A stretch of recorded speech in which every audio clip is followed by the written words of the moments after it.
Force Base, where he's attending the dignified transfer of remains of the 4 most recent service members who lost their lives in Iran. Just before leaving the White House, the president was asked what he'd say to the families. All I'm going to say is we love you, we love your child, and that's what they are to them. They're their children. There's no games, no nothing. That's their child. Secretary of State Marco Rubio in the Philippines for a summit of Southeast Asian countries says what's happening in the Gulf could easily happen in other parts of the world, which is why Iran must be stopped now.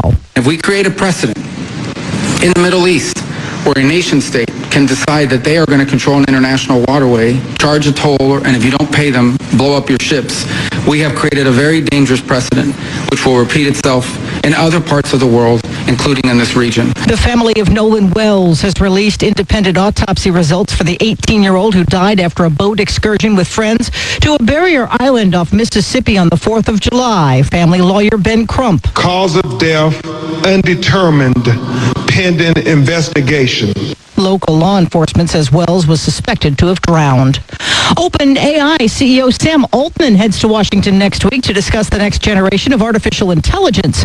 As ABC's Jim Ryan reports, he's sure to get a lot of questions about the fact that the technology escaped its testing environment and went rogue recently. At an AI-related startup called Hugging Face, someone realized last Friday the company had been hit by a cyber attack.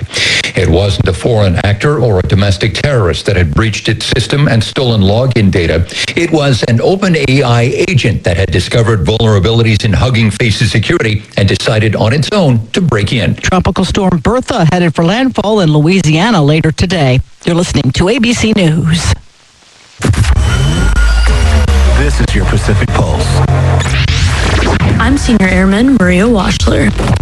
In Hawaii, Admiral Samuel J. Paparo hosted His Excellency Fernando Barros during an official visit to the U.S. PACOM headquarters.